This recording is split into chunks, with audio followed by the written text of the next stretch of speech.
Boa noite a todos. Hoje é dia 18 de junho de 2024. Nós estamos recebendo o companheiro Sérgio Amorim, do Lar de Frei Luís, na cidade do Rio de Janeiro, lá no estado do Rio de Janeiro. Sérgio, seja muito bem-vindo e ele trará para nós algumas reflexões sobre o tema humildade.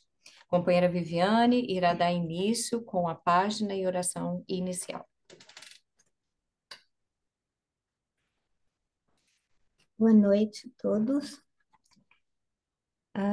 Nós vamos ler do livro Vinha de Luz, o capítulo 124, a mensagem é o som.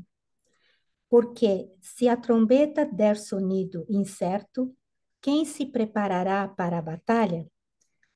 É Paulo, primeira carta aos Coríntios, capítulo 14, versículo 8. Ninguém julgue sejam necessários grandes cataclismos para que se efetue a modificação de planos da criatura. O homem pode mudar-se de esfera sem alarido cósmico, e as zonas superiores e inferiores representam graus de vida na escala do infinito. Elevação e queda, diante da própria consciência, constituem impulso para cima ou para baixo, no campo ilimitado de manifestações do espírito imperecível. Toda modificação para melhor reclama luta, tanto quanto qualquer ascensão exige esforço. É imprescindível a preparação de cada um para a subida espiritual. É natural, portanto, que os vanguardeiros sejam porta-vozes a todos aqueles que acompanham o trabalho de melhoria, aglomerados em multidão. Eis porque, personificando no discípulo do Evangelho a trombeta viva do Cristo, dele devemos esperar avisos seguros. Em quase todos os lugares, observamos os instrumentos de sons incertos que dão notícia do serviço a fazer, mas não revelam caminhos justos. Na maioria dos núcleos do cristianismo renascente, deparam-se nos trabalhadores altamente dotados de luz espiritual, que duvidam de si mesmos, companheiros valiosos, cuja fé somente vibra em descontínuas fulgurações. É necessário compreender, porém, que o som incerto não atende ao roteiro exato, serve para despertar, mas não fornece orientação. Os aprendizes da Boa Nova constituem a instrumentalidade do Senhor. Sabemos que, coletivamente, permanecem todos empenhados em servi-lo. Entretanto, ninguém ouvide a necessidade de afinar a trombeta dos sentimentos e pensamentos pelo diapasão do Divino Mestre, para que a interferência individual não se faça nota dissonante no sublime conceito do serviço redentor. Então, com essa mensagem de encorajamento para todos nós, trabalharmos na nossa mudança, que possamos nos conectar com os nossos benfeitores, nossos anjos da guarda, os benfeitores desse trabalho, que assim seria a melhor maneira para sabermos como ascender ao Cristo. Pedimos as bênçãos para o nosso amigo Sérgio, que aqui se dispõe a dar uma palavra, também para que possamos refletir nesse trabalho que devemos fazer em nós mesmos. Agradecemos mais uma vez os benfeitores e ao nosso Mestre Jesus. Que assim seja. Assim seja.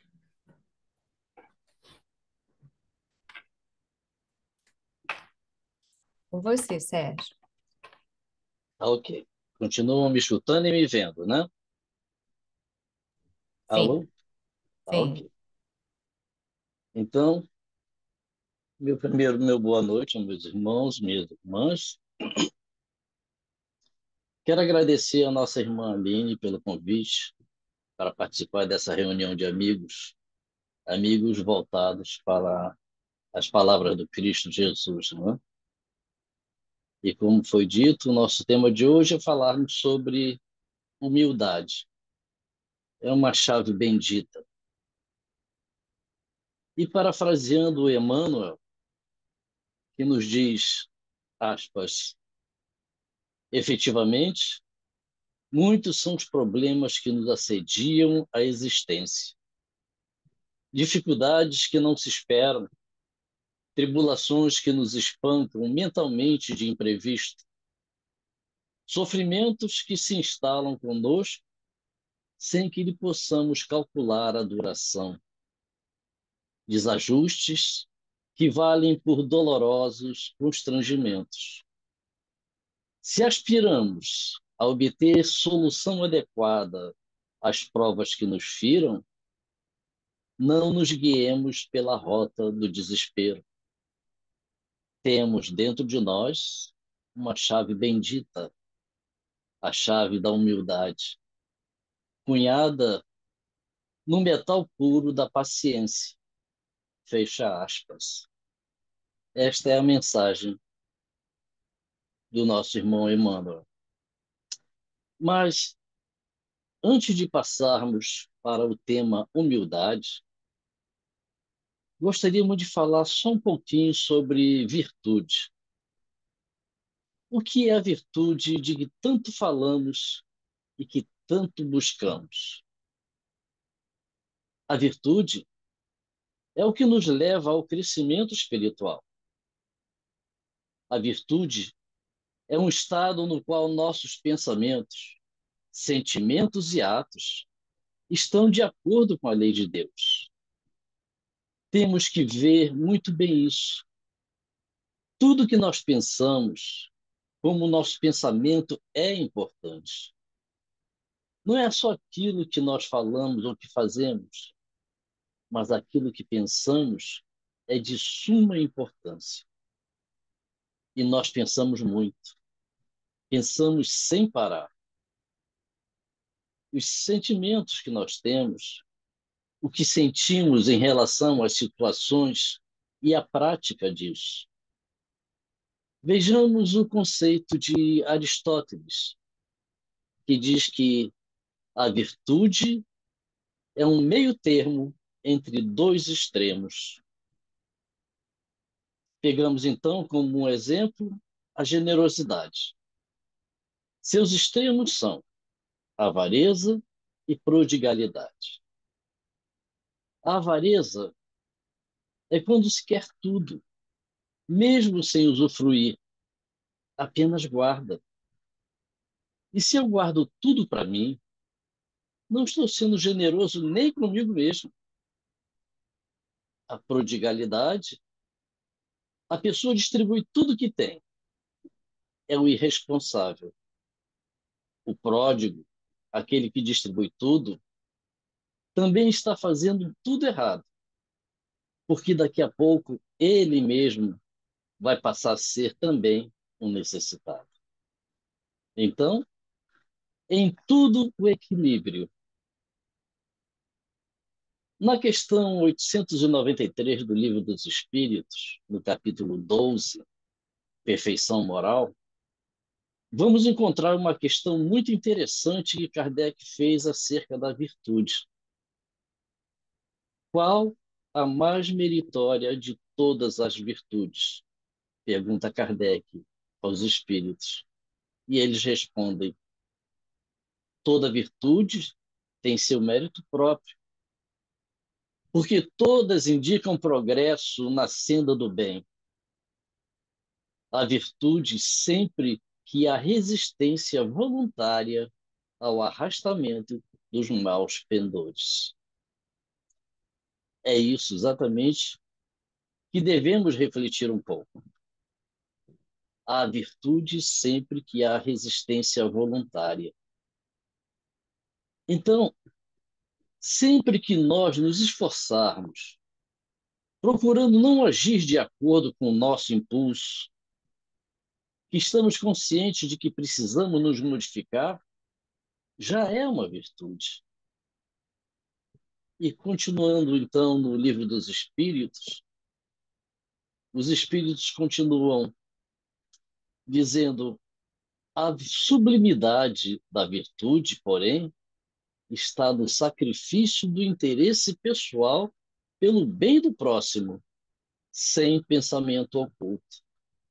Ou seja, a sublimidade é quando nós já conseguimos fazer o bem com amor, sem pensar, sem refletir, lembrando que a mais meritória é a que assenta na mais desinteressada caridade. Então, meus irmãos, vai chegar um momento que todas as nossas virtudes serão assim. Vamos conseguir praticá-las sem mesmo a percebermos.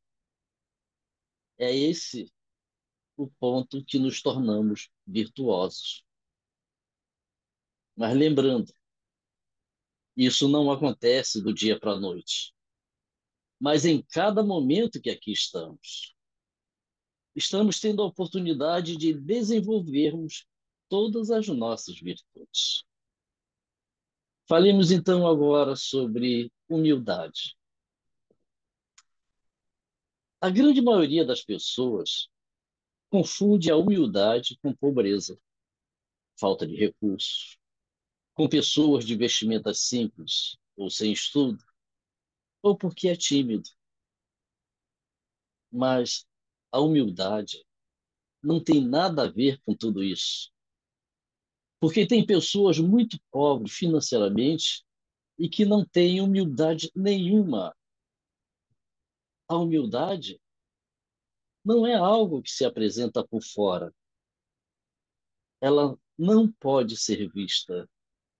Não é posição, é vivência. São atitudes que vão sendo tomadas. Mas o que significa humildade? Vamos saber. Do hebraico vem do latim humilitas, e o seu significado é conhecer suas próprias fraquezas. Do grego vem do humus, que significa terra. Então, é aquele que tem os pés no chão, ou seja, aquela pessoa que tem consciência do que tem que fazer. Significa também simples, fertilidade, fundação sólida e conhecimento próprio. Santo Agostinho fala sobre a humildade fazendo um comparativo. Olhai as árvores. Elas primeiro fincam suas raízes, depois então elas vão para o alto. E é exatamente isso. Nós temos que estar sólidos, saber a nossa realidade, saber as nossas necessidades. Só então nós vamos subindo em conhecimento, em evolução, alcançando o objetivo para o qual nós fomos criados. Ela é tão importante, a humildade, que foi colocada por Jesus como base no Sermão da Montanha. No capítulo 7º do Evangelho segundo o Espiritismo, ele fala sobre esse sermão. Bem-aventurados os pobres de espírito, porque deles é o reino dos céus. Vejam bem. Então, das 9 bem-aventuranças, esta é a primeira. E o que vem a ser pobre de espírito?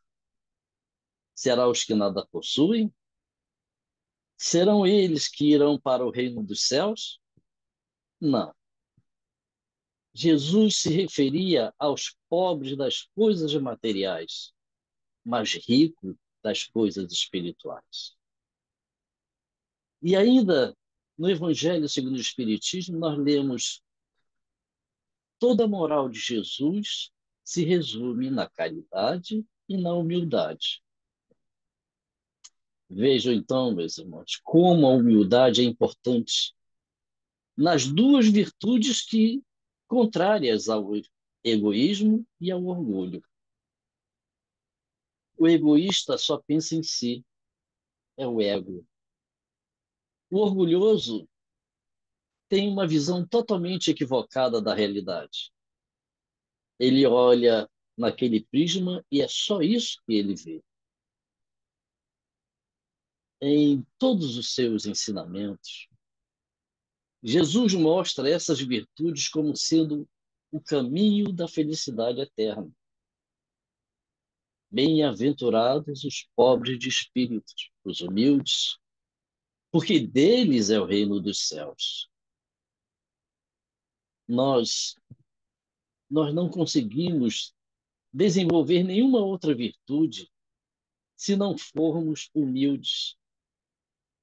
Então, por isto, ele coloca em primeiro lugar. Notamos, então, que o ensinamento é buscar o estado espiritual sem soberba e sem vaidade. Ainda no Evangelho segundo o Espiritismo, tem uma liçãozinha no capítulo 7, onde o nosso irmão Lacordaire fala sobre orgulho e humildade. Abre aspas. A humildade é virtude muito esquecida entre vós. Bem pouco seguidos são os exemplos que dela vos têm dado. Entretanto, sem humildade podeis ser caridosos para com o próximo? Oh, não.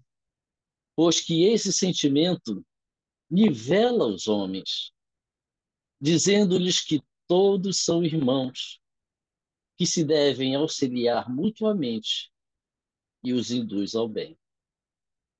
Sem a humildade, apenas vos adornais de virtudes que não possuis, como se trouxesses um vestuário para ocultar as deformidades do vosso corpo. Agora, vamos começar a entender o que seja humildade. Já que não é falta de recursos, não é falta de conhecimento. E o maior exemplo de humildade que tivemos foi Jesus. Ele é o exemplo de tudo para nós. Aos 12 anos, ele estava no Sinédrio, entre os doutores da lei, conversando com eles e os deixando impressionados com o seu conhecimento, com as coisas que ele sabia. E ele sabia muito. Andou com os pobres, os doentes, prostitutas, mas ao mesmo tempo ele disse: Eu sou o caminho, a verdade e a vida. Parece uma pessoa prepotente, não é mesmo? Eu sou isso tudo. Vós me chamais de mestres e os dizeis bem, porque eu sou. Vejam, meus irmãos, como a humildade não é aquilo que imaginamos. Não é se rebaixar, não é se humilhar, mas é a consciência.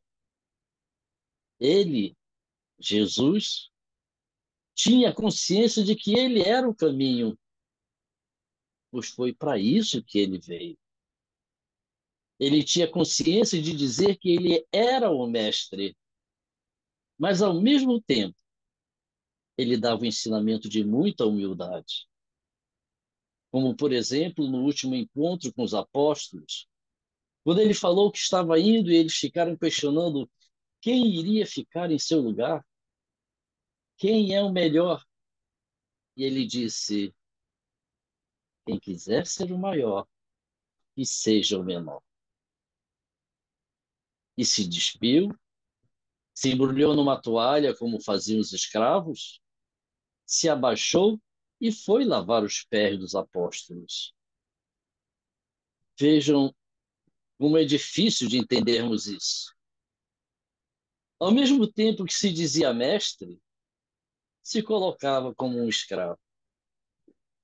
Humildade é isso. Ela tem o caráter da consciência. Ele não escondia seus talentos e não pretendia passar por coitado. Tem muitas pessoas que, quando são chamadas para assumir uma responsabilidade, falam: Ah, quem sou eu para fazer isso? Eu não tenho capacidade. Será que essa pessoa está sendo humilde? Ou pode ser falsa modéstia? Ou pode apenas querer ganhar um elogio? Enfim, a única coisa que não é humildade. Porque a humildade busca aprender. Ela quer fazer, ser útil. A humildade nos dá o sentimento exato das nossas fraquezas e a plena consciência do nosso valor. Tem amor à verdade. Quantos de nós aqui estamos na doutrina espírita por amor à verdade?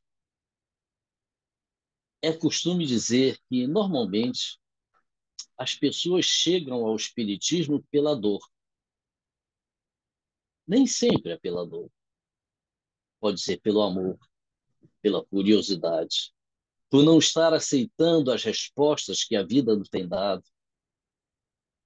Quantos de nós tínhamos, e ainda temos, né? Muitos questionamentos. Quantas perguntas acerca da vida, de Deus, das diferenças que existiam. Não admitíamos que existiam pessoas que nunca sairiam de uma cama e outras tão saudáveis. Ao conhecer o Espiritismo, começamos a ter as respostas. O amor, a verdade. Mas e o que é a verdade? A verdade que temos hoje, amanhã poderá ter outra conotação, porque a verdade vai se manifestando através da evolução, através das buscas. Por isso ele falou: conhecereis a verdade e ela vos libertará. Então, nós temos que conhecer a verdade para que possamos ir nos conscientizando das nossas responsabilidades e admitir que pode estar errado e, se precisar, mudar de opinião. O orgulhoso não muda de opinião, não admite estar errado. O humilde, sim, ele vai em busca da resposta. Se alguém diz isso não está certo, ele reflete, mas será mesmo? Vou pesquisar, vou procurar, vou ver. E se precisar, ele diz: puxa, eu estava errado, e muda de opinião. Sócrates não escreveu nada, só viveu como Jesus. Saiu, viveu, falou, comentou, e quem escreveu sobre ele foi Platão, que era seu discípulo. Conta Platão que eles tinham um amigo muito próximo que era Querofontes, e que Querofontes visitou o oráculo de Delfos. Como era costume deles, todas as dúvidas que eles tinham, tudo que queriam saber, eles iam nesse oráculo. Neste oráculo existiam as pitonisas ou sacerdotisas.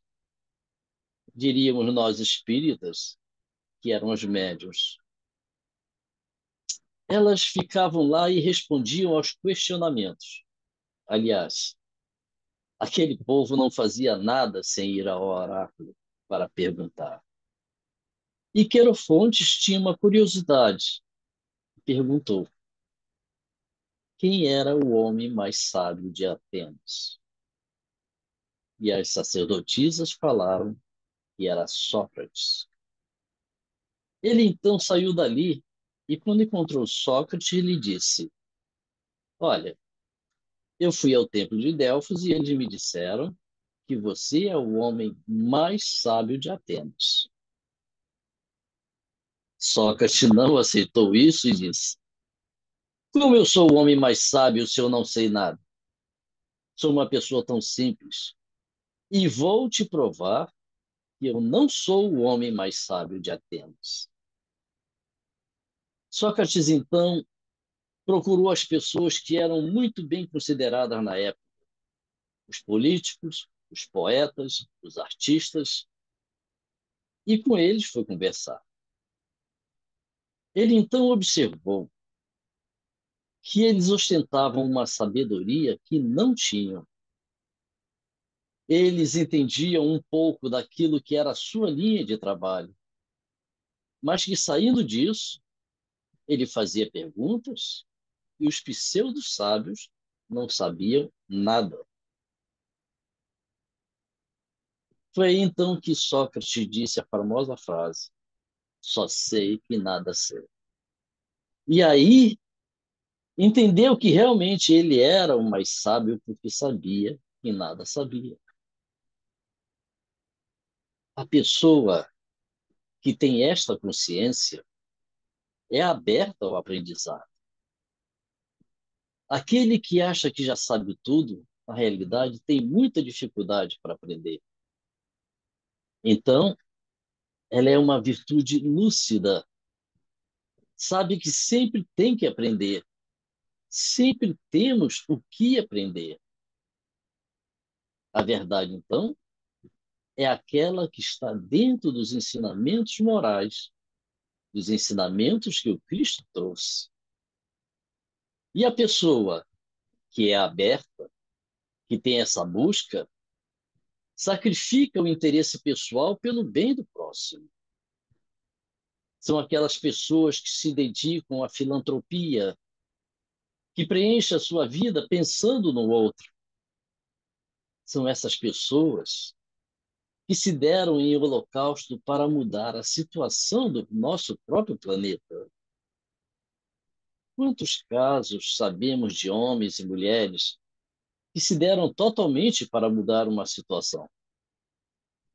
Tantos exemplos que nós temos que poderíamos estar aqui colocando, né? Mas um dos mais conhecidos nossos é Gandhi, que para libertar a Índia ele deu a sua vida ao ponto de se afastar totalmente de tudo para poder, com isso, conseguir ser olhado e ser escutado. Então, a pessoa que é assim, abre mão de algo, de uma festa, de um encontro em família, para um compromisso de filantropia. Porque ela não vê mais ela e a família só como o centro do universo. Ela vê que todos são irmãos, que todos são necessitados, que a família, é claro, é a base, é a sustentação. Mas isso não quer dizer que temos que estar em todos os momentos abrindo mão de qualquer coisa para o bem geral em prol da família. Quando estamos em casa, dando o nosso melhor, mas temos também que abrir este campo. Quem tem o conhecimento, quem tem essas qualidades morais, não pode guardar para si. Quem guarda para si é egoísta. Então, a sua luta, a luta dessas pessoas, não é mais de se impor, mas sim de conhecer que esta é a nossa verdadeira necessidade. É deixar de olhar o outro, é deixar de ver o argueiro no olho do outro, é deixar de jogar pedra no telhado do outro, é nos observar. É aquilo que nos traz a questão 919 do Livro dos Espíritos. Conhece-te a ti mesmo. Porque poderíamos falar dessas passagens, Porque é isso. É a nossa vida que importa. É a nossa mudança. O que importa é o nosso conhecimento, o nosso desenvolvimento. Porque eu só vou ajudar o outro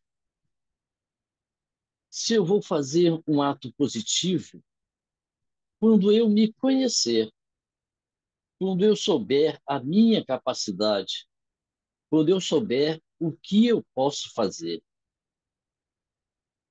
E eu só posso me modificar quando eu conhecer os meus próprios erros. Quando eu souber onde estão minhas dificuldades, e eu terei que procurar trabalhar com essas dificuldades.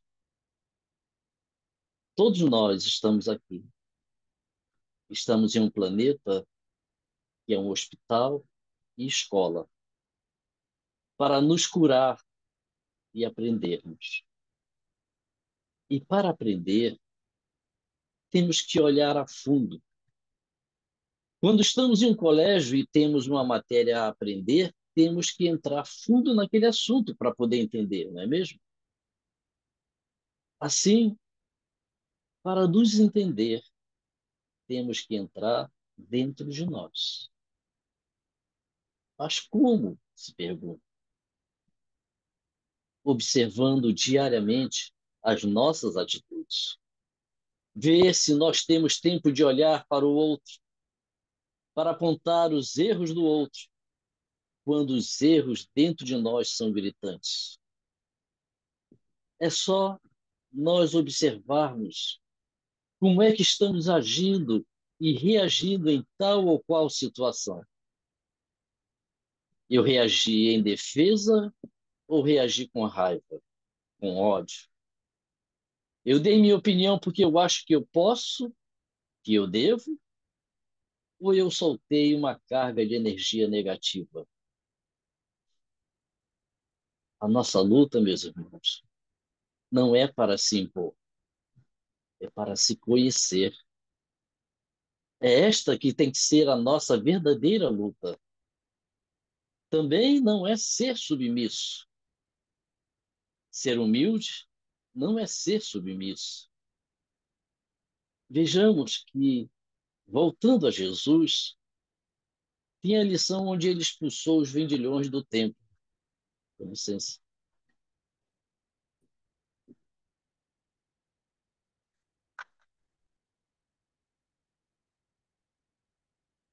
Não vamos nós aqui pensar que quando Jesus expulsou os vendilhões do templo, ele fez um tremendo barraco, como às vezes é representado. Não podemos nunca imaginar Jesus tendo uma atitude dessa. Quando ele expulsou os vendilhões do templo, com certeza, ele, com a sua moral, deve ter dado um olhar para ele, ter dito duas ou três palavras e eles terem percebido que estavam errados, porque ele tinha moral para isso. O seu próprio olhar já era de moral. Nós vamos ver também que lá com a prostituta que ia ser apedrejada, ele não correu com ninguém, ele não gritou com ninguém, ele simplesmente pegou um graveto e começou a escrever nas areias os vícios de cada um, as imoralidades de cada um. Então, era assim que Jesus agia, mas ele agia com determinação, com a força do seu caráter. Ele não era submisso. O humilde não tem que ser submisso, nem subserviente. Ah, eu não sou ninguém. Ah, eu estou muito abaixo.